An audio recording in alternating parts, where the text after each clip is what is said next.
There are many people who do good, which is good. And there are many people who don't really care about their reputation for doing good, which is also good.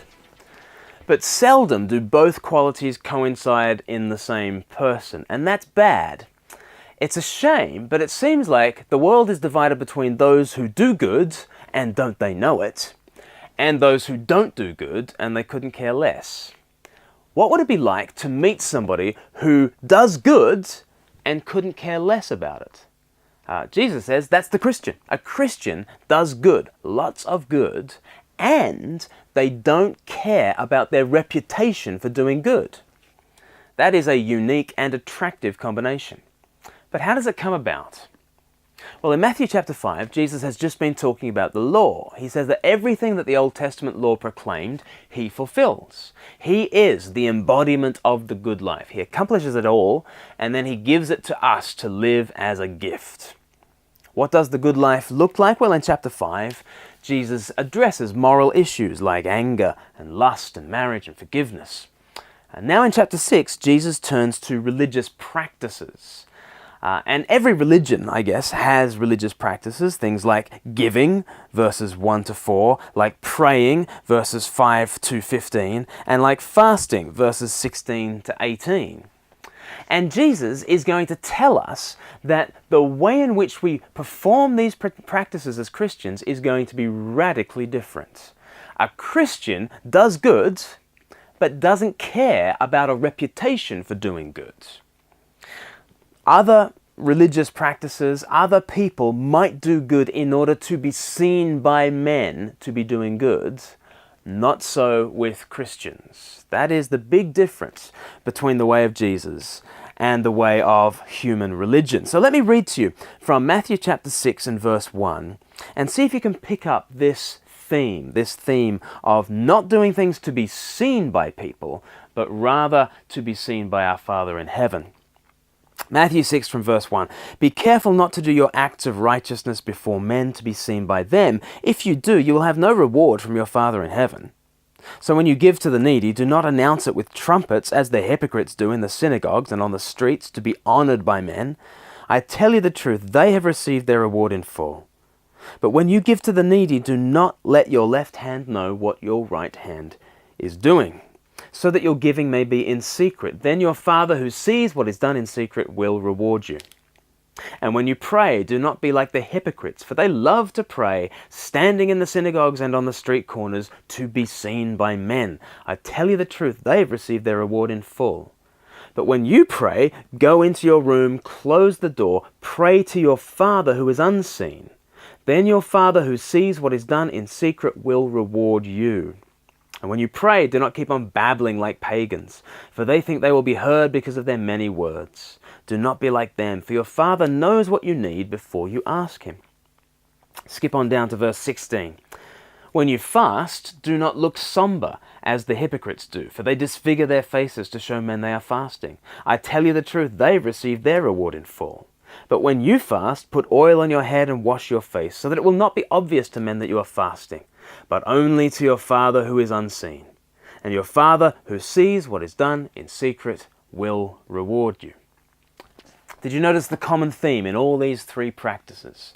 There are always some people who do these things to be seen. So Jesus lifts the lid on the do-gooders' dirty little secret. Do-gooders don't do good to do good. They do good to be seen to be doing good. And so Jesus takes aim at these hypocrites, and he uses some quite devastating mockery. He speaks of those who commission a trumpet fanfare to publicize their offerings.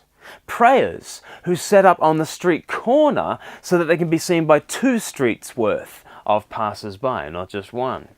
He paints a picture of fasters who actually disfigure their faces so that you know they're fasting. What a carry-on, what an act. And Jesus wants us to know that our unseen Father remains unimpressed by all of this. But he is impressed by a different kind of religious devotion, self-forgetful devotion. There's a way of giving where your left hand doesn't know even what your right hand is doing. In other words, there's a kind of person who does good, but they don't connect it to their own sense of self, to their sense of identity and worth. Such giving is like an involuntary nose scratch. It's just something that we do. It draws no attention to itself. It doesn't even attract the attention of others, and it doesn't even attract our own attention. We don't even think about it. No fanfare, no smugness, no self-congratulation, no appeasement of conscience, just doing good and moving on with life. How is that possible? See, Jesus is describing an incredible level of contentment. What he's describing here is just not natural. When we do good, we so want to look around and make sure people have seen us doing good. We are by nature approval-seeking sponges. We need to be seen and rewarded. And Jesus knows that, which is why he doesn't tell us, don't be so needy, just do it. Right? He doesn't say that. Jesus knows that we are needy. He knows that we do need to be seen. So he says, don't do it to be seen by others. Do it to be seen by your Father. You see, we can't escape doing good for an audience. Jesus says, switch your audience. You are a child of your Father in heaven, and his loving eyes are on you. What would it look like to live in constant acknowledgement of that audience of one? Well, we know because Jesus has shown it to us. Jesus has always walked under an open heaven. He has always known the smile of his Father, and he has traveled through the world as the freest man who ever lived. You know, he never pulled Peter to one side after a talk and said, how do you think that talk went down? You know, I don't think some of them were very happy with the way that I finished that parable, you know. He never reminded his grumbling disciples, hey, can I have a bit of respect here? Do you have any idea what I'm doing for you? He never does that. There are no fanfares, no ego trips. He just does good, forsaking the approval of men, but knowing the smile of his Father. And that's the life he gives to us. Now, filled by his Spirit, united with Jesus, we are brought into Christ's relationship with the Father. We have that open heaven. We have that fatherly smile. We have that liberated life of love to live.